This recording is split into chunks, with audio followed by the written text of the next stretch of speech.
ይቤ እግዚአብሔር እንዲህ ይላል። በስመ አብ ወወልድ ወመንፈስ ቅዱስ አሐዱ አምላክ አሜን። በዓለም ላይ የምትኖሩ ኦርቶዶክሳውያን እግዚአብሔር ልጆች ሰላም እግዚአብሔር ይብዛላችሁ። አብይ ጾም ከገባ ሦስተኛ ሳምንት ላይ እንገኛለን።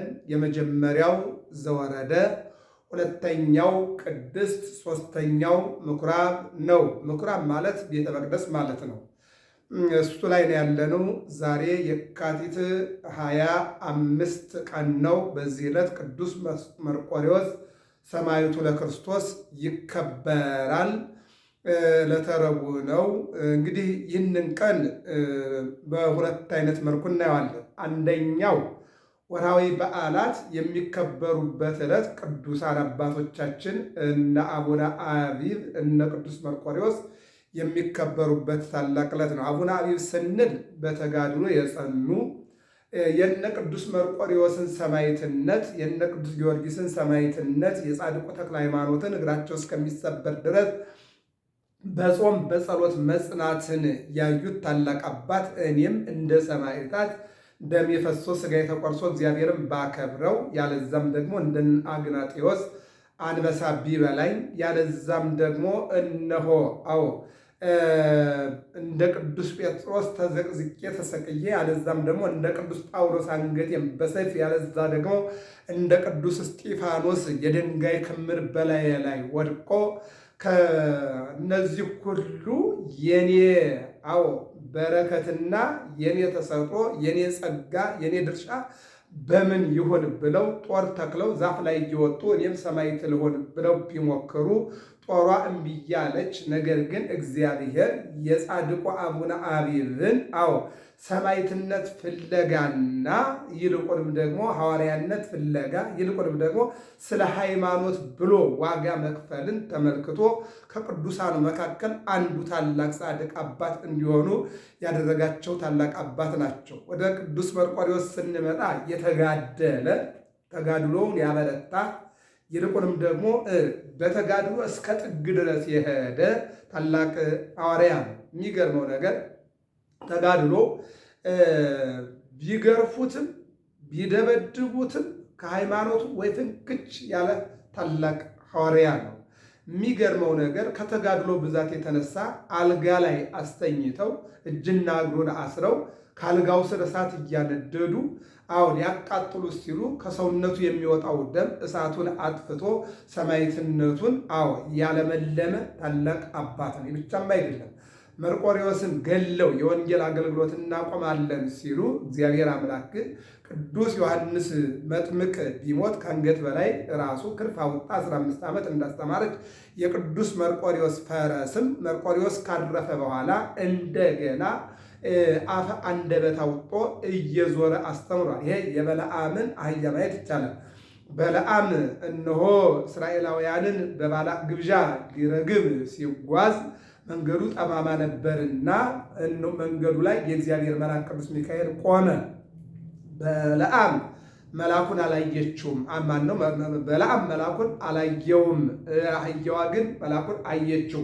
አይታው ቆማለች። በለዓም ግን አህያዋን የደበድባት ነበረ። መጨረሻ ላይ ግን አንደበት አውጥታ መቼ ነው እኔ አልታዘዝም አልሄድም ያልኩኝ? ድንጋይ ብታሸክመኝ እየተሸከምኩኝ፣ ውሃ ብታሸክመኝ ውሃ እየተሸከምኩ፣ እህል ብጫን እህል እየተጫንኩኝ ታዛዥ አይደለሁምን? ዛሬ መንገዴን በማላውቀው ክፍል ቢያዝብኛ አንተ ግን ይህን ያክል ትደበድበኛለህ ብላ አንደበት አውጥታ አህያዋ አናግረዋለች። መጨረሻ ላይ ግን መልአኩ መንገድህ ጠማማ ነው፣ አንደኛ እግዚአብሔር አትሂድ ብሎ ትሄዳለህ፣ ሁለተኛ እንስሳህን አህያን ትደበድባለህ ብሎ ድካሙን ነግሮ ሂድ መሄዱን፣ ነገር ግን እግዚአብሔር ያለህን ብቻ ታደርጋለህ አለው።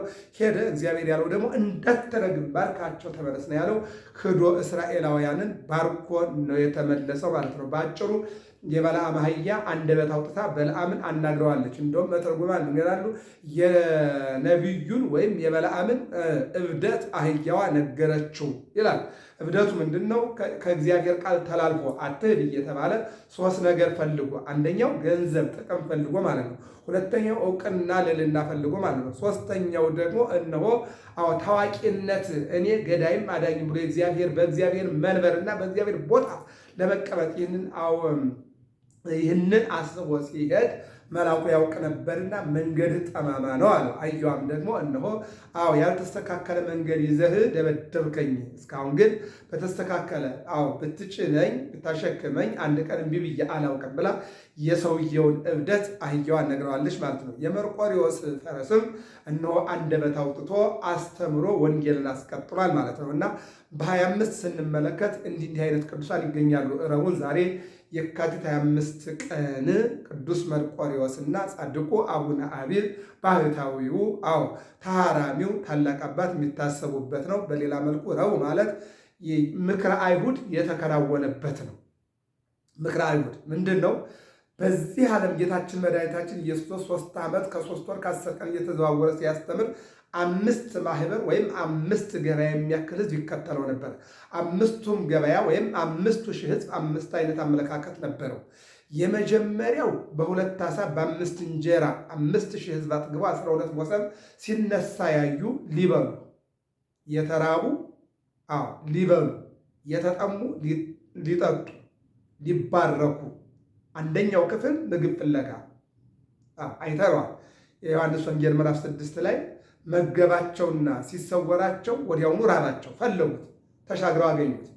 ልናነግስ ፈልገንህ ጠፋህብን አለ። አይ ልታነግሱኝ ሳይሆን እርቧችሁ ስለመገብኳችሁ፣ የመገብኳችሁ ስለጠፋና ስለራባችሁ ምግብ ፈልጋችሁን የተከተላችሁኝ እንጂ ልታነግሱኝ አይደለም ብሎ መልሶላቸዋል። ባጭሩ አንደኛው ክፍል 600 ሺህ እስራኤላውያን በኦሪት ዘጸአት ምዕራፍ 16 ላይ ከሰማይ መና አውርዶ ከጥንጫ ውሃ አፍልቆ የመገበ አምላክ ነው ማለት እግዚአብሔር ማለት ነው። አይነ ኩሉ ነፍስ ይስቴፎ ኪያከ አንተ ትሁቦሙ ሲያውን በጊዜው ተሰፍ የማነከ ወታጸድግ መንሳ ዘበስራተከ። አይነ ኩሉ ነፍስ የሰው ሁሉ ነፍስ አንተን ተስፋ ያደርጋል። በእናቱ ማኅፀን ያለው ሕፃን 9 ወር ከ5 ቀን አንተን ተስፋ ያደርጋል። ወዲያውኑ የተወለዱ ሕፃናት አንተን ተስፋ ያደርጋሉ። ወጣቱ አንተን ተስፋ ያደርጋል። አረጋውያኑ አንተን ተስፋ ያደርጋሉ። የሚታዩትም የማይታዩትም የጸኑትም ያልጸኑትም የበረቱትም ያልበረቱትም ሁሉን አንተ ተስፋ ያደርጋሉ።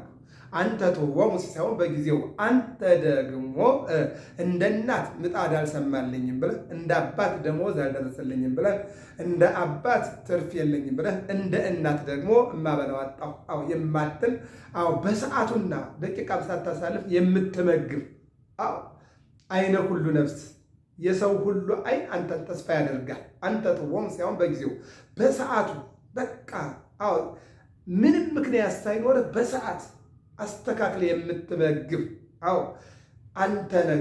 የሁሉ ነፍስ አንተን ተስፋ ያደርጋል። እንስሳትም አራዊትም የሰው ልጆችም አንተን ተስፋ ያደርጋሉ ተብሏልና፣ ስለዚህ መጋቢ አምላክ ስለሆነ ሊመገቡ ይፈልጉት ነበር።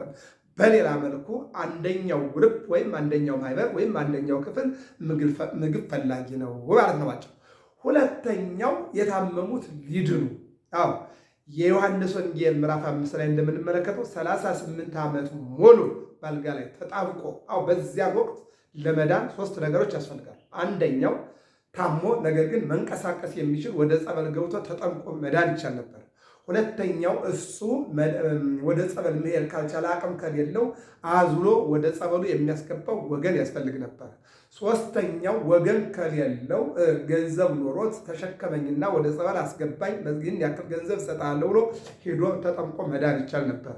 ይህ ሰውዬ ግን ሁሉ አልነበረውም። ታሞ 38 ዓመት የኖረ ነው። ጌታ መጣና መዳን ትፈልጋለህን አለ። ፈልጋለሁ፣ ዘመድ የለኝም ወገን የለኝም እንጂ ሰው የለኝም እንጂ አለ። ተነስና አልጋህን ተሸክመ ሂድ አለው።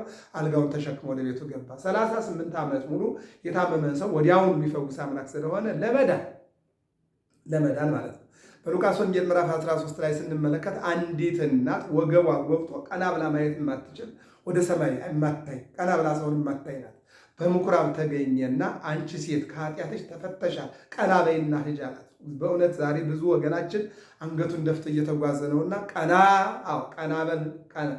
አለና ተብሏልና ቀና የምንልበትን ቀን እግዚአብሔር ያደለውላችንም። ወዲያውኑ ቀና ያላት ወዲያውኑ ቀና አለችና ተጓዘች። አያችሁ፣ ለካም አንገት ደፍተን መጓዛችን እግዚአብሔር ቀና በል እስካላለን ድረስ ነው። እግዚአብሔር ቀና በሉ ሲለን ወዲያውኑ አንገታችን ቀና አድርገን እንጓዛለን ማለት ነው። ስለዚህ ይህችን ሴትዮ ወገቧን ፈቶ ቀና ብላ እንድትሄድ ያደረገ እግዚአብሔር ስለሆነ አንደኛው ግሩፕ ምግብ ፍለጋ ነው። ሁለተኛው ደግሞ ለመዳን ነው። ይሄ ማቴዎስ ወንጌል ምዕራፍ 9 ቁጥር 6 ላይ ሕሙማን ይፈቅድዎ ለዐቃቤ ሥራይ ወአኮት ወያን፣ ያልታመሙት መድኃኒት አያስፈልጋቸውም አልታመሙምና፣ የታመሙት ግን መድኃኒት ያስፈልጋቸዋል። ስለዚህ እነሆ ዐቃቤ ሥራይ መጻ እምሰማየ ሰማያት፣ እውነተኛው መድኃኒት መድኃኔዓለም ከሰማይ በፍቅር ተስቦ ወደ ድንግል ማርያም ማኅፀን አደረ፣ ከድንግል ማርያም ተወልዶ የእኛ መድኃኒት ሆነ። ስለዚህ የታመሙ ባለመድኃኒቱን ይፈልጉታል። ለዚህ ነው ያቺ በማርቆስ ወንጌል ምዕራፍ 6 ላይ 12 ዓመት ሙሉ ደም እየፈሰሳት የደም ቧንቧ መቆም አቅቷት ሀብቷ ንብረቷ አልቆ የእናቷንም የአባቷንም ንብረት ጨርሳ መጨረሻ ላይ ግን መድኃኒት የተባለ ክርስቶስ እንደመጣ፣ ኢየሱስ ማለት መድኃኒት ማለት ነው። መድኃኔዓለም ማለት ያለም መድኃኒት ማለት እንደመጣ ስትሰማ ሄደችና የስብከት ልብሱን ነካ ስታደርግ የደም ቧንቧ ቀጠለላት። ይህንን ነው ፍለጋዋ። ይህንን ነው። ይህ ብቻም አይደለም፣ ዓይን የሚፈጥር አምላክ ነው። ዓይን የሚፈጥር አምላክ ብቻም አይደለም። ሰው ልጆች የሚያስፈልጋቸውን ሳይሆን እነሱ ያሉትን የጠየቁትን ሳይሆን እሱ በባህሪው ለሰው ልጅ የሚያስፈልገውን አውቆ የሚያደርግ አምላክ ከሃሊ ነው። የሚችል አምላክ ስለሆነ ሰው ሁሉን ነገር አይችልም፣ እግዚአብሔር ግን ሁሉን ነገር ይችላል።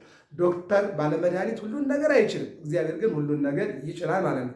ስለዚህ ሁለተኛው የታመሙ ለመዳን የሚፈልጉ ይከተሉት ነበረ ማለት ነው። ሶስተኛው እነሆ ምልክት ፈላጊዎች የማቴዎስ ወንጌል ምዕራፍ 12 ላይ እነሆ ምን ብለን እንመንብህ፣ ምልክት አሳየንና እንመንብህ፣ አምላክ መሆንክን ንጉሥ መሆንክን ከላይ መምጣትክን እናምንብህ ዘንድ ምልክት አሳየን። እንደማን እንደ ሙሴ ባህር ከፍለ።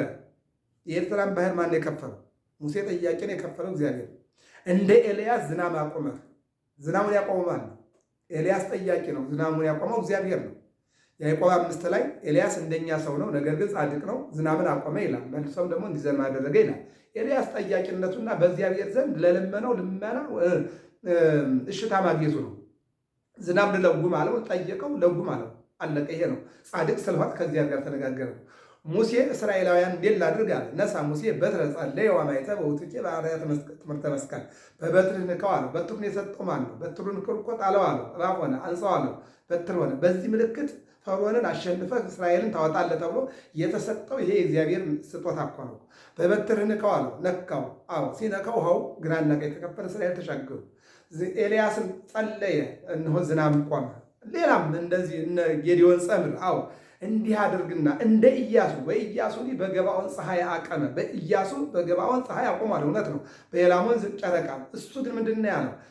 ለ10 አካፍያለሁ፣ 2 ይቀራሉ፣ 12ቱን አካፍዬ እስከምጨርስ ፀሐይ ባለችበት ትቁምልኝ ብሎ ለመነ፣ ሆነለት።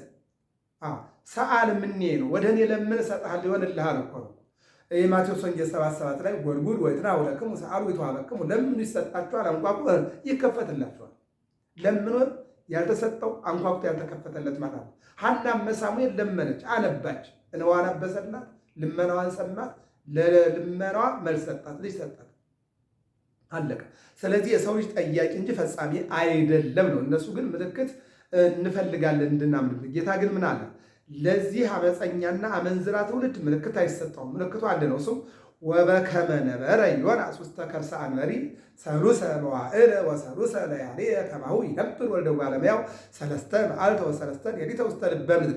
ዮናስ 3 ቀንና 3 ሌሊት በውሃው ውስጥ አሳ በአሳው ሆድ ውስጥ ሰንብቶ በሰላም እንደወጣ የሰው ልጅም በምድር 3 ቀን ተቀብሮ በ3ኛው ቀን ይነሳል። በአብይ ኃይል ስልጣን በራሱ ኃይልና ስልጣን ይነሳል። ይሄ ነው ምልክት። ከዚህ ውጭ ሌላ ምልክት አይሰጣችሁ አላቸው። ስለዚህ 3ኛው ምልክት ፈላጊ ነው። 3ኛው ምልክት ፈላጊ ነው። 4ኛው ከሳሽ ነው። ዛሬ ሰንበትን ይሽራል። የማቴዎስ ወንጌል ምዕራፍ 12 ላይ ስፋ ሄድየ ከእንተ ምልዕተ ምሕረት፣ እጁ የሰለለ ሰው አለ። አሁን በሰንበት ቀን መልካም ማድረግ ተፈቅዷልን ብለው ጠየቁት። በሰንበት መልካም ማድረግ ተፈቅዷል። የታመመን ጠይቁ፣ የታሰረን አስፈቱ፣ የተጣላ አስታርቁ፣ የተቸገረ ጠይቁ አለና ከእናንተ መካከል በሰንበት ቀን በጉ ገደል ቢገባ ከቻለ አውጥቶ ጠግኖ እንዲጓዝ ማለት ነው። ካልቻለ አውጥቶ ስጋውን የማይበላ ማን ነው? ስለዚህ አነ ውእቱ እግዚአ ለሰንበት ወአቡሃ ለምሕረት፣ የምሕረት አባት የሰንበት ጌታ እኔ ነኝ፣ የሰንበት ጌታ እኔ ነኝ አለና እጅህን ዘርጋ አለ። እጁን ዘረጋ ወኮነት ከመካሊታ እፍ ሲልበት እንደ ሁለተኛዋ ጤናማ ሆነችለት ማለት ነው። አሁን ምን ሆነ? ሰንበትን ሻረ። በማቴዎስ ወንጌል በዮሐንስ ወንጌል ምዕራፍ 5ም ያንን 38 ዓመት ሙሉ የተኛውን ሰው ሲያድነው ሰንበትን ሻረ ነው ያለው። በዮሐንስ ወንጌል ምዕራፍ 9 ላይም ወረቀ ምድረ ወገብረ ጽቡረ ወቀዋ አዕይንቲሁ ለዘውሩ ተወልደ። ጭቅ ማነው አፈርንና ምራቅን ጭቅ አድርጎ አይኑን ኳለና ሂድና ታጠብ አለው። ታጠበ። አይኑ እንዳጥቢያ ኮከብ ቦግ ቦግ እያለ መጣ። ሰንበትን ሻርክ አሉት። አቡየ ይገብር ወአነ ይገብር፣ አባቴ እስከዛሬ ይሰራል እኔም አሁን እሰራለሁ አለ።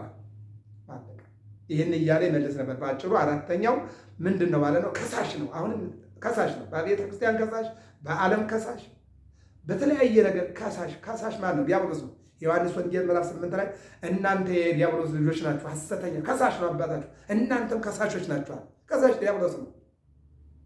አምስተኛው የመጨረሻው ግን ሊማሩ የሚከተሉ ነበሩ። አያችሁ፣ ሊማሩ የሚከተሉ ነበሩ። ከማን? መድኃኒዓለም። እሱ መምህር ነዋ። መምህር አስተማሪ ስለሆነ በ12 ዓመቱ በበዓል ተገኝቶ ይሰማቸው ነበረ። እንደገና ደግሞ ያስተምራቸው ነበረ። ይጠይቃቸው ነበረ። እንደገና ይጠይቁት ነበር፣ ይመልስላቸው ነበረ። አንከሩ ምሕረቱን አደነቁ።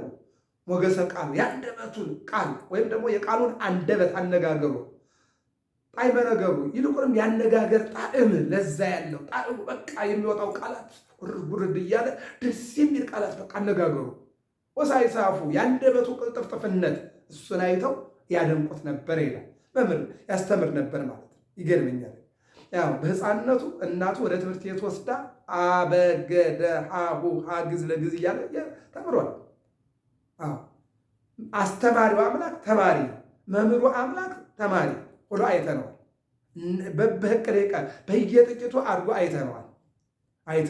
ስለዚህን ነው የሚናገረው ማለት ነው። እና አምስተኛው ክፍል ሊማር ሊያውቅ ሐዋርያት ባደረበት እያደሩ በዋለበት እየዋሉ ተምረው አስተማሪዎች ነው። ለምሳሌ እንትና ታሪክ የኒቆዲሞስ ታሪክ ምሁረ ኦሪት ነው። ግን ምን አለ? የእኔ ምሁርነት ሕጸጽ አለው፣ ጉድለት አለው። ከእውነተኛው መምህር ሂጄ ልማር ብሎ ጨለማ ሳይገድበው ሄዶ ሲማር ነው የዋለ። እውነተኛው መምህር ነው። በሉቃስ ወንጌል ምዕራፍ 18 ላይ የታደሉት ቀረብ ብለው ሲማሩት፣ ያልታደሉት ጸሐፍት ፈሪሳውያን። ጸሐፍት ማለት የዓለምን ታሪክ የሚዘግቡ የሚጽፉ ማለት ነው። ፈሪሳውያን ማለት ደግሞ ከእኛ ውጭ የተማረ የለም በቃ ምሁራን ነን ብለው የሚሉ ናቸው ማለት ነው። እውነትም የተማሩ ናቸው። ተምረዋል። ከዚያ ውስጥ ማነው? ኒቆዲሞስ ነው። የተማረ ነው። ግን መማሩ እግዚአብሔርን አላሳጣውም። እኛ እኮ መማራችን ብዙዎች ቤተክርስቲያን እናጣል። በመማራቸው ምክንያት ብዙዎች ጻድቃንን፣ ሰማዕታትን፣ መላእክትን አጠዋል። አወቅን፣ ተማርን፣ ተመራመርን ብለው ክደዋል። አንድ ኢየሱስ ብቻ እንጂ ሌላው አያስፈልግም ብለው ተማርን ብለው ማለት ነው። ትምህርታቸው መሰናክል ወይም እንቅፋት ሆኖባቸው ማለት ነው። ይህን ነው የሚነግረን፣ የሚያስተምረን ይህንን ነው።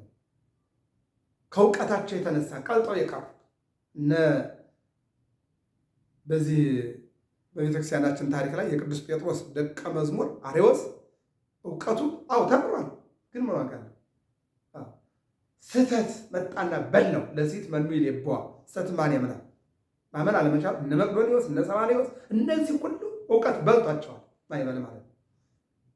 ዛሬ ሰውን ሀብቱ እንደሚበላው ሀብት ካለ እግዚአብሔር አያስፈልግም፣ እውቀት ካለ እግዚአብሔር አያስፈልግም፣ ስልጣን ካለ እግዚአብሔር አያስፈልግም ብለው በስልጣን ተውጠው እግዚአብሔር ያጡ፣ በሀብት ተውጠው እግዚአብሔር ያጡ፣ በእውቀት ተውጠው እግዚአብሔር ያጡ፣ ከእግዚአብሔር የራቁ ብዙዎች ናቸው።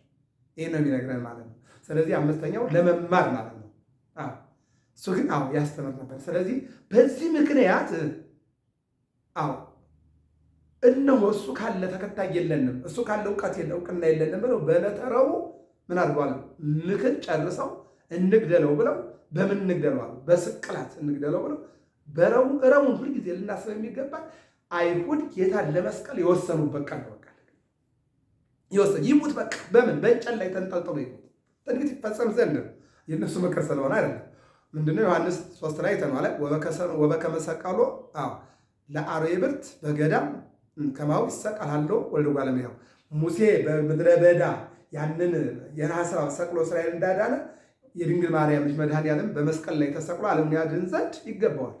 ለዛ ነው እግዚአብሔርሰ ንጉሥ ውእቱ እምቅድመ ዓለም ወገብረ መድኃኒተ በማእከለ ምድር። እግዚአብሔርስ አንድም እግዚአብሔርማ ከዓለም አስቀድሞ ንጉሥ ነው፣ በማእከለ ዓለም ንጉሥ ነው፣ ዓለምን አሳልፎ ንጉሥ ነው። ከኢየሩሳሌም ወጣ ብሎ ባለ በቀራንዮ ተሰቅሎ ዓለምን አዳነ። ያው ልበ አምላክ ዳዊት ከአንድ ሺህ ዘመን በፊት የተናገረው ትንቢት ይፈጸም ዘንድ ነው። አንድ ቀን የተሰቀለበት ማለት ነው። ጻማ መስቀሉ ለክርስቶስ የክርስቶስ የድካም መስቀል አርአያ ሆነ ለሁሉ ለሁሉ አርአያ ሆነ። ጻድቃን ወሰማዕት ኪያሁ ተወከሉ። እሱ በዚያ ላይ ተሰቅሎ ደሙን አፍስሶ ሥጋውን ቆርሶ ዓለሙን በማዳኑ ሰማዕታት፣ ጻድቃን፣ ቅዱሳን በሙሉ በዚህ ታምነው ተጓዙ። ለዚህ ነው ገላትያ 3 ላይ ቅዱስ ጳውሎስ እናንተ የገላትያ ሰዎች የማታስተውሉ ኢየሱስ ክርስቶስ እንደተሰቀለ ሆኖ ተስሎ ይታያል፣ እንዳታስተውሉ አዚም ያደረገባችሁ ማን ይላል? ያስተዋሉ አርአያ ሆነ ለሁሉ አርአያ የሆነውን በቀራንዮ ላይ የቆመውን መስቀል ሥጋውን ተቆረሰበት ደሙ የፈሰሰበት ያን ከመ ትጽር ስሜ በውስተ አሕዛብ። ቅዱስ ጳውሎስን ስሜን በአሕዛብ መካከል ትሸከማለህ ያለ በቃ መስቀል ተሸክሞ መጓዝ፣ ወንጌል ተሸክሞ መጓዝ። ይህንን ነው ዛሬ ድጓው ጾመ ድጓው ምን ይላል? ዛሬ ረቡዕ በሃን በላ ለቤተ ክርስቲያን ቤተ ክርስቲያንን ሰላም ለኪ ቅዱስ ቤተ ክርስቲያንን በላት ይላል። ለእለጌስዋ ብርሃን ሞገሶሙ ለጻድቃን ሁልጊዜ ጠዋት በኪዳን 6 ሰዓት በቅዳሴ ማታ በጉባኤ ለሚገሰግሱባት ሞገስ ናት፣ ብርሃን ናት። ለጻድቃን ሞገስ ብርሃን የሆነች ቤተ ክርስቲያን ጠዋትም ማታም ለምንገሰግስባት አንድም ለሚገሰግሱባት ብርሃን ናት፣ አንድም ለታመኗት ሞገስ ናት። በስግደት በወንጌል በኪዳን በቅዳሴ በመዝሙር በዚህ በምጽዋት በስግደት በዚህ በንስሐ ለሚገሰግሱ ጧትም ማታም ለሚገሰግሱባት ብርሃን ናት ቤተክርስቲያን፣ ብርሃን ናት።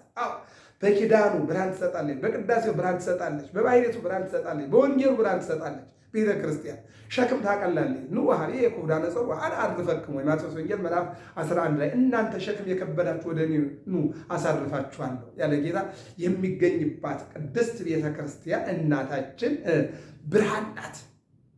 ሕፃናትን ወጣቱን፣ አረጋውያኑ፣ ሊቃውንቱን፣ ካህናቱን ሰብስብ አድርጋ ከመዶሮ እንተታስጋብ ጎሪያት አይተከነፊያ ዶሮ ጫጩቶቿን በክንፏ ሰብስባ ከነጣቂ አውሬ እንደምትጠብቅ ቤተ ክርስቲያን ሊቃውንቱን ምዕመናኑን ሰብስባ እያስተማረች ከምንፍቅና የምትጠብቅ ከረሃብ የምትጠብቅ ናት ቤተ ክርስቲያን። ለእለጌስዋ ብርሃን ለገሰገሱባት ለሚሄዱባት ብርሃን ናት። ሞገሶሙ ለጻድቃን የጻድቃን ምንድን ናት? ሞገስ ናት። ብርሃኖሙ ለመሃይም ናት። የምዕመናንም ብርሃን ናት። ህንፂሃ አዳም ወሱራሪሃ ዘበአራያ ሰማይ። የሚገርም ነገር ህንፂሃ አዳም ህንፃዋ ያማረ ነው። ዓለም ቤተክርስቲያን ናት። የእግዚአብሔር ቤተክርስቲያን ሰማይ ላይ ተሰቅሎ መሬት ስፋቱን ስናይ እንዴት አይነት ያማረ ነው።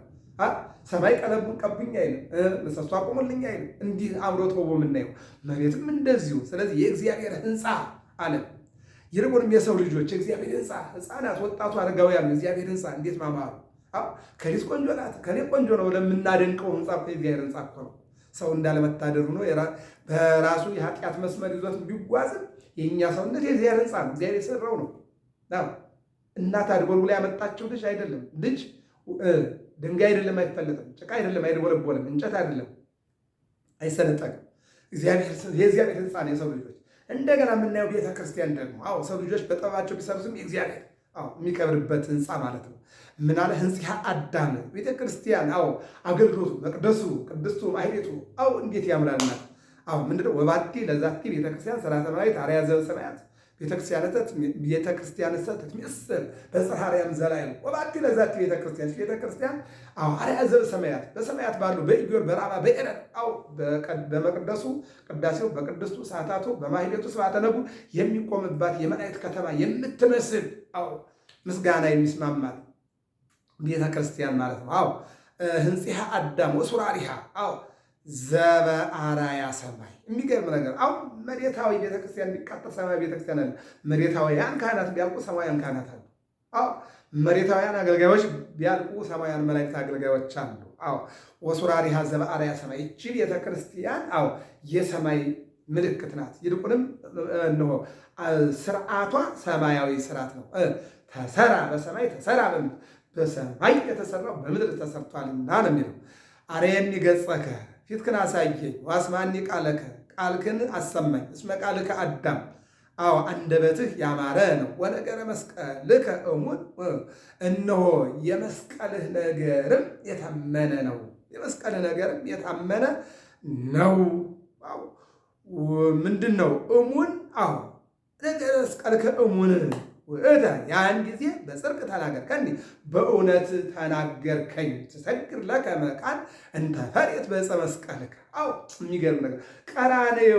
አዎ በመስቀል ላይ በተቆረሰው ስጋ በመስቀል ላይ በፈሰሰው ደምህ ትሰግር ለከ መካን ትሰግድልሃለህ። ዳዊት ምን አለ? ወንሰግድ ውስተ መካን አበቆመ እግረ እግዚእነ። አዎ ጌታችን አንድም የጌታችን እግሮች በቆሙበት ቦታ ላይ በቆመበት መስቀል የጌታችን ሰውነት የቆመበት መስቀል አንድም የጌታ መስቀል በቆመበት አንድም የጌታ እግሮች በቆሙበት ቦታ ላይ እንሰግዳለን።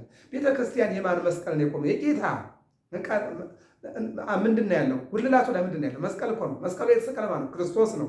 ምንድን ነው ያደረገው? ስጋውን ነው የቆረሰው። ምንድን ነው ያደረገው? ደሙን ያፈሰሰው። ታዲያ ምን አለ በአምላክ ዳዊት ምንድን ነው ያደረገው? ያለው ምንድን ነው? ወንሰግድ ውስተ መካን አበቆመ እግረ እግዚእነ። የጌታችን የመድኃኒታችን የኢየሱስ ክርስቶስ እግሮች በቆሙበት እንሰግዳለን እኮ ነው ያለው። ለዚህ ነው ቅዱስ ያሬድ ትሰግድ ለከ መካን እንተ ፈሬት በዕፀ መስቀልከ። አዎ እነሆ ቀራንዮ አንድም ቤተ ክርስቲያን አዎ ትሰግድልሃለች፣ አንድም ምዕመናን ይሰግዱልሃል። አዎ በመስቀል ላይ የተቆረሰው ስጋ የፈሰሰው ደም ፍሬ አዎ የድንግል ማርያም ፍሬ አምላክን ጸንሶ መውለድ የመድኃኒዓለም ፍሬ በመስቀል ላይ ተሰቅሎ ስጋውን ቆርሶ ደሙን አፍሶ አድኖተ ዓለም ነው። ወዳጅ ይህንን ነው የሚነገር። አርየኒ ገጸከ ሙሴ ምን አለ? ፊትን አሳየ፣ ክብርን አሳየኛል፣ ክብርን አሳየኛል። ኤልያስም እንደዚህ አዎ ይህንን የሚናገር አርየኒ ገጸከ ዋስማኒ ቃለከ። እነ ዳዊት ምንድን ነው ፈኑ ዲከ ማርያም ክንድህን ላክ ማለት ምንድን ነው? አሳየን ማለት እኮ ነው። ልጅን ማይዜ ትፌን ወልደ ከመድን ከአብርሃም ልጅን መቼ ትልካለህ አለ። ወደ ዶላ ዮርዳኖስ ተሻገር ምሳሌውን ታያለህ። እዚያ ግን አትደርስም ማለት አርየኒ ገጸከ ፊትን አሳየኝ፣ ዋስማኒ ቃለከ ቃልህን አሰማኝ፣ እስመ ቃልከ አዳም ቃል ያማረ ነው። ተነሽ ተነስ፣ ድነሃል፣ ድነሻል፣ ድነችቷል፣ ብላ ጠጣ፣ በቃ እንዳትበድል ከዚህ በኋላ ያማረ ነው ቃልህ ዳን። ይህን ያክል አልጋተኛ፣ ይህን ያክል መሬት ወጋ፣ ይህን ያክል ታብሌት ዋቅ የለም። ድነሃል፣ ድነሻል። ከዚህ በኋላ ወምዝ ዘአኪ ይርከብከ የበለጠ እንዳያገኝ የስጋ ህማም ነው እስካሁን የያዘ የነፍስ ህማም እንዳይዝ ተጠንቀቅ። አዎ እስመ ቃልከ አዳም ቃልህ ያማረ ነው። ወነገረ መስቀልከ እሙን የመስቀልህ ነገርም የታመነ ነው። በመስቀል ላይ ተሰቅለህ ስጋህን ቆርሰህ ደምን አፍስሰህ አድኖተ ዓለም ዓለምን ማዳንህ የታመነ ነው። ያን ጊዜ በጽድቅ ተናገርከኝ፣ በእውነት ተናገርከኝ። ትሰግድ ለከ መካን እንተ ፈሬት በዕፀ መስቀልከ። አዎ ቤተ ክርስቲያን በመስቀል ያበበችው ቤተ ክርስቲያን በመስቀል የተዋበችው ቤተ ክርስቲያን ትሰግድልሃለች የሚለው ይተርጉማል። ከመዚህ እግዚአብሔር እንዲህ ይላል። ቅዱስ ያሬድ በጾመ ድጓው ነው። ዛሬ ረቡዕ የካቲት 25 ቀን ሊቃውንቱ በማኅሌቱ የሚሉት ቃል እግዚአብሔር ነው። ከመዚህ እግዚአብሔር የተነሳ ነው። በዚህ ኖርሳችን እግዚአብሔር እንዲህ ይላል። በነገራችን ላይ ይህ 5500 ዘመን አበይት ነቢያት ደቂቀ ነቢያት የሰበኩት በዚህ ነው። ምን እያሉ እግዚአብሔር እንዲህ ይላል፣ የሰራዊት ጌታ እግዚአብሔር እንዲህ ይላል እያሉ ምን አለ? ከመዚህ እግዚአብሔር እንዲህ ይላል እሆቦሙ ትፍሥሕተ ወሐሴተ። ደስታን እሰጣቸዋለሁ፣ ፍስሐን አደርግላቸዋለሁ። ያዘኑት ይጽናናሉ፣ ያለቀሱት እንባቸው ይታበሳል፣ የወደቁት ይነሳሉ፣ የተረሱት ይከብራል። አይተዋል። የሉቃስ ወንጌል ምዕራፍ 1 ላይ ምንድን ነው ያለው? ቅዱስ ገብርኤል ለዘካርያስ ደስ ይበልህ፣ የኤልሳቤጥ ነቀፌታ ተወግዷል። ሰዎች ነቀፌታ አስቀምጠውባት ተጨንቃ ነበረ። አሁን ግን ዮሐንስ ማለት ፍስሐ ሐሴት ማለት ነው።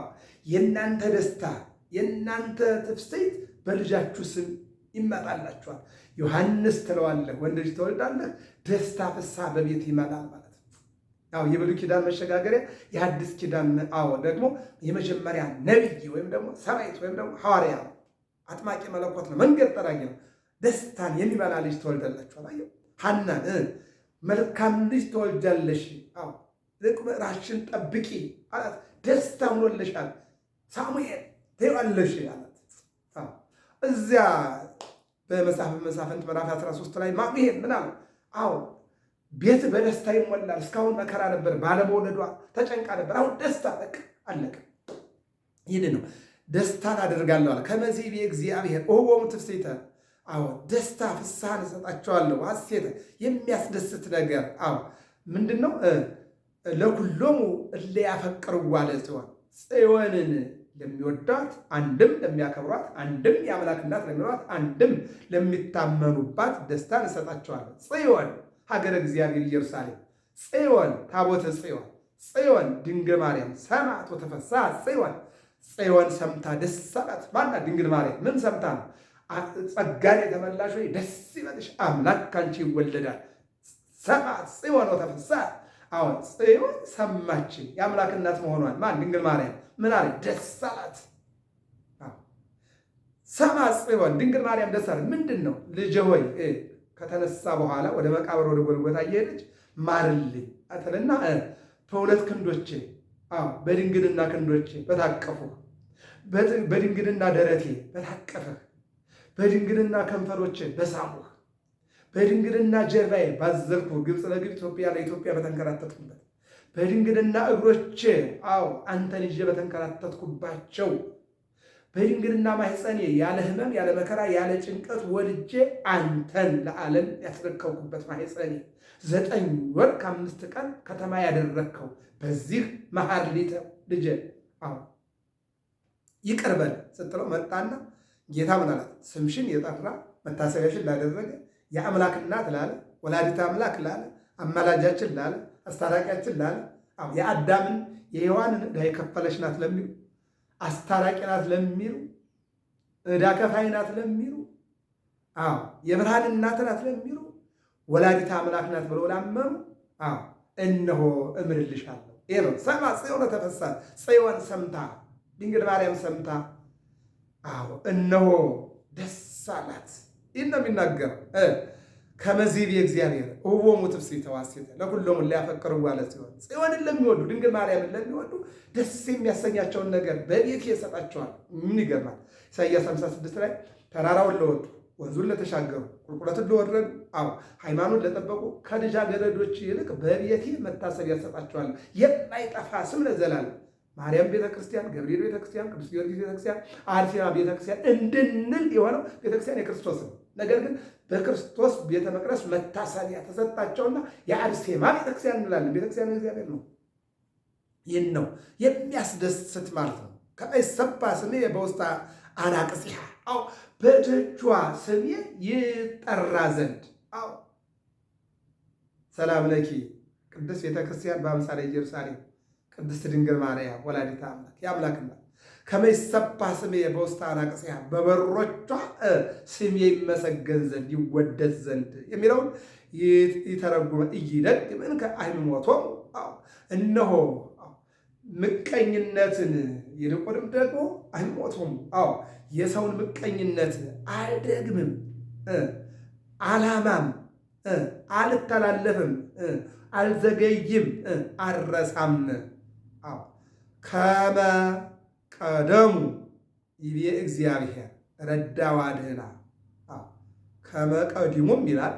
ከመ ቀዲሙ እንደ መጀመሪያው መሃሩነ ለቀደሙነ እንደ ቀደሙን አንድም ከመቀዲሙ እንደ መጀመሪያው አንድም ቀድሞ እንደ ሳቱ እንደ ዘገዩ አልዘገይም፣ እንደቀሩ አልቀርም። ከመቀዲሙ እንደ መጀመሪያዎቹ እንደ በረቱ ትበረታለሁ። ይቤ እግዚአብሔር እንዲህ አለ፣ ረድአ ረዳታለሁ። ረዳት እግዚአብሔር አምላክ ለደካማው ሁሉ እግዚአብሔር ይርዳል። ረዳ አለ ማንን? ቤተክርስቲያን ረዳ አለ ማን? ዓለምን ረዳ አለ የደከመችውን ሁሉ እረዳለሁ አለ። ረድአ ወአድኅና አድናለሁ አለ። ቤተክርስቲያንን ከመከራ ያድናል፣ ሀገርን ከመከራ ያድናል፣ እኛንም ከመከራ ያድናል። ረድአ እረዳለሁ፣ ወአድኅና አድናታለሁ። ወእስሃላ እለመናለሁ አለ። እግዚአብሔር ይለመናል። ተሳአሎ እግዚአብሔር በደመና ወበአውሎ ለኢዮብ ወይቤሎ እግዚአብሔር በደመና ውስጥ ለኢዮብ ተለምኖታል። ለሙሴ በ7 ደመና ውስጥ 570 ጊዜ አናግሮታል እግዚአብሔር ማለት ነው። ኤልያስን አናግሮታል። ሌሎቹንም እንደዚሁ እነ ዮሐንስ ወንጌላዊ ያናግሯቸዋል። እነ ቅዱስ እስጢፋኖስን ምንድን ነው እስጢፋኖስን በድንጋይ ሲወጉት እነሆ ሰማይ ተከፈተ። የሚከፈት ሰማይ ስላለ ነው፣ እግዚአብሔር ስላናገር ነው፣ ክብሩን ነው፣ ብቃቱን ነው። ስለዚህ ረዳታለሁ፣ ታደጋታለሁ፣ ይቅርላታለሁ፣ ረዳታለሁ። ምንድነው ወካይ በራስ ተበቆ ለአምላከ ምሕረት የምሕረትን አምላክ ደግመን ደጋግመን እንለምነዋለን። አብርሃምን የረዳ የጠበቀ ከአምስቱ ኮሎዶ ጎሞራውያን ነገስታት ከነዚህ የጠበቀ አሸናፊነት ያደረ ይስሐቅን ከሰይፍ ከመጥፋይት ከቢላ ያዳነ ያዕቆብን በሌሊት በጨለማ የመራ ዮሴፍን እንደ መንጋ የጠበቀ ወካይ በራስ ተበቆ ለአምላከ ምሕረት ዘረዳይኮ ለአብርሃም አመ ይቀትሎሙ ለነገሥት አብርሃምን ነገስታትን በገደለ ጊዜ የረዳው እነዚያ ነገስታት ሎጥን ከነቤተሰቦቹ ከነንብረቱ በወሰዱ ጊዜ በትንሽ ሰራዊት ብዙ ኃይል አሸንፎ እንዲመጣ ይረዳው። ወካይ በራስ ተበቆ ለአምላከ ምሕረት ዘረዳይኮ ለአብርሃም አመ ይቀትሎሙ ለነገሥት ዘአድኀንኮ ለይስሐቅ እምነ መጥፋይት ይስሐቅን ከመጥፋይት ከቢላ ከሰይፍ ያዳንከው ዘመርኀይኮ ለያዕቆብ በውስተ መንገድ ያዕቆብን በመንገድ የመራኸው ዘአይበይኮ ለዮሴፍ በብሔረ ባዕድ ዮሴፍን በባዕድ ሀገር ከፍ ከፍ ያደረግከው ግብርና ምስጢር ያደረግከው አንተን ደግመን ደጋግመን እናመሰግናለን። ረዳታለሁ፣ አድናታለሁ፣ ወሳላ እለመናለሁ ለዛቲ ሀገር ይችን ሀገር ኢትዮጵያ አባይ ሀገር ኢትዮጵያ ታላቅ ሀገር ኢትዮጵያን እለመናለዋል፣ እረዳታለዋል፣ እለመናታለዋል። አሁን ስለ ሀገር በሀገር ውስጥ ያለውን ህዝብ ነው። ኢትዮጵያ ታበጽሕ እደዊሃ በእግዚአብሔር አለ። ኢትዮጵያ እጆቿን ወደ እግዚአብሔር ዘረጋለች ማለት ሀገር ብቻ ሳይሆን በሀገር ውስጥ ያለው ህዝብ መናገር ነው ማለት ነው። ይህን ነው የሚናገረው። ይቀጥልና ምን አለ? ለዛቲ ሀገር ከመ ይሰባ ስምየ በውስተ አናቅጽሃ በቅጽሮቿ በበሮቿ በሁሉም ስሜ እንዲመሰገን እረዳታለሁ። አንድም አድናታለሁ፣ በሌላ መልኩ ወሳላ እለመናታለሁ፣ በሌላ መልኩ ለዛቲ ሀገር ከመ ይሰባ ስሜ በውስተ አሕዛብ በአሕዛብ በውስተ አናቅጽሃ በበሮቿ ስሜ ይመሰገን ዘንድ ይችን ሀገር እረዳታለሁ፣ ይችን ሀገር አድናታለሁ፣ ይችን ሀገር ከውጭ ጠላት ከወራሪ ጠላት አድናታለሁ፣ ይችን ሀገር በሀገር ውስጥ ያለውን ሕዝብ እለመነዋለሁኝ ይላል። ይቤ እግዚአብሔር እንዲህ አለ። ሀገርን እረዳለሁ፣ ሀገርን አድናለሁ፣ ሀገርን እለመናለሁ፣ በሀገር እመሰገናለሁ አለ። ይቤ እግዚአብሔር እንዲህ አለ። ቤተ ክርስቲያንን አድናለሁ፣ ቤተ ክርስቲያንን እንታደጋለሁ፣ ክርስቲያኖችን እጠብቃለሁ፣ ክርስቲያኖችን እነሆ በዓይኔ ሁልጊዜ ቃኛለሁ። ይቤ እግዚአብሔር ሀገርን ከውጭ ወራሪ ከጠላት አድናለሁ፣ እታደጋለሁ። ሕፃናቱን፣ ወጣቱን፣ አረጋውያኑን፣ አገልጋዮቹን በሙሉ እጠብቃለሁ፣ ወሳና እለመናለሁ፣ አድናለሁ። ይቤ እግዚአብሔር እንዲህ ይላል። ሕዝቤን እጠብቃለሁ፣ በዝናብ አብቅዬ በፀሐይ አብስዬ እመግባለሁ፣ የወደቁትን አነሳለሁ፣ የተረሱትን አከብራለሁ፣ የተጨነቁትን ጭንቀታቸውን አስወግዳለሁ። ቅዱስ ጴጥሮስ የሚያስጨንቃችሁን በእግዚአብሔር ተውት ይላል ቅዱስ ጴጥሮስ ማለት ነው። ጭንቀት ውስጥ ያለውን ሕዝብ እለመናለሁ፣ አድናለሁ አለ። እግዚአብሔር ይህን ይናገራል አለ። ምን አለ? ከመ ይሰባ ስሜ በውስተ አሕዛብ ወይም በአሕዛብ መካከል ማለት ባላመኑ መካከል አምነው እንዲመጡ ውስተ አናቅጽሃ በውስተ አናቅጽሃ በደጆቿ ዘአንቀጽ እንተ ገብረ እግዚአብሔር ጻድቃን ይበው ውስቴታ። ይህ የእግዚአብሔር ደጅ ነው። ይቺ የእግዚአብሔር ደጅ ናት። በዚህ ጻድቃን ይገባሉ፣ ጻድቃን ይወጣሉ። ጻድቃን ይበው ውስቴታ፣ ጻድቃን እውነተኞች ማለት ነው። የጾሙ የጸለዩ የመጸወቱ ሰላምን፣ ይቅርታን፣ ፍቅርን፣ አንድነትን አንድ ያደረጉ በዚህ በር ይገባሉ። ቅንው ለእንተ ታቢ ጸጋ ለሚበልጥ ጸጋ ቅኑ መድኃኒት ለነፍስ ወሥጋ ለነፍስና ለሥጋ መድኃኒት ለሆነ ቅኑ እስመ ርቱዕ አትፈናውያ መንገዷ ቅን ነውና ለዚህ ቅኑ። ጻድቃን ይሐውርወን እውነተኞች ይጓዙበታል በዚህ መንገድ። ወኃጥአን ይስእንወን ኃጥአን ግን መጓዝ አይችሉም። በጾም በጸሎት በስግደት በአንድነት በፍቅር በይቅርታ መጓዝ አይችሉም። ወኃጥአን ይስእንወን ኃጥአን ይጨነቃሉ፣ በዚህ መጓዝ አይችሉም። በጾም መጓዝ አይችሉም፣ ምክንያት ይፈጥራሉ። በስግደት መጓዝ አይችሉም፣ ምክንያት ይፈጥራሉ። በይቅርታ በፍቅር መጓዛቸው ምክንያት ይፈጥራል። ውሃጣን ይሰንወ ዘእንበለ ትብጻሕ ግብተ የእግዚአብሔር ቃል በድንገት ሳትመጣ ወይመጽእ ከመ ደመና ነክ እንደ ጧት ደመና ይመጣልና ይልቁንም ከመሰራቅ ይመጣ እነሆ እንደ ሌባ የእግዚአብሔር ቃል ሳትመጣ ንስሐ ግቡ የሚለውን ይተረጉማል። ጌታም ተናግሯል። ከመሰራቂ መጻእክሙ ተአዙኒ በመጥዋዕት እንደ ሌባ ይልቁንም በሌሊት መጥታችሁ ልትይዙኝ ነው፣ ወንበዴ ያለ እዚህ ጋር ሌባ አለ እዚህ ጋር እያለ ሲል እንመለከታለን። ስለዚህ ዘእንበለ ትብጻሕ ግብተ አሰንዩ ፍኖተ መንገዳችሁን አሳምሩ፣ መንገዳችሁን አሳምሩ። መንገድ እመቤታችን አማላጃችን፣ መንገድ ነቢያት፣ መንገድ ሰማዕታት፣ መንገድ ሐዋርያት፣ መንገድ ቅዱሳን፣ መንገድ ቅዳሴ እግዚአብሔር የምናገኝበት መንገድ ነው። ማኅሌት እግዚአብሔር የምናገኝበት፣ ወንጌል እግዚአብሔር የምናገኝበት መንገዳችሁን አሳምሩ። አሰንዩ ፍኖተ መድኃኒተ እመቤታዊተ እሞ ቅድስተ ቤዛ ያደረጋት ቅድስት እናቱ ድንግል ማርያም እሷን አማላጃችን እናታችን ብላችሁ መኑ። ይህን የሚናገረው ምን ይላል? ከመዚህ እግዚአብሔር እንዲህ ይላል፣ በሰዓቱ መንገዳችሁን ወቁ። ገብረ መስቀል ሚዲያ ነው። ሰብስክራይብ፣ ላይክ፣ ሸር፣ ፎሎ አድርጉ። እንማማር የእግዚአብሔርን ሀሳብ። ዛሬ ለተረቡ ነው። አሁን 5 ሰዓት ላይ በወንጌሉ ማታ ደግሞ በመምህራን በዘማሪያን በጉባኤያችን እንገናኛለን። ገባ እያላችሁ ቤተሰብ ሁኑ፣ እንማማር። ሰላም እግዚአብሔር ከሁላችን ጋር ይሁን። መልካም ውሎ ይሆንልን።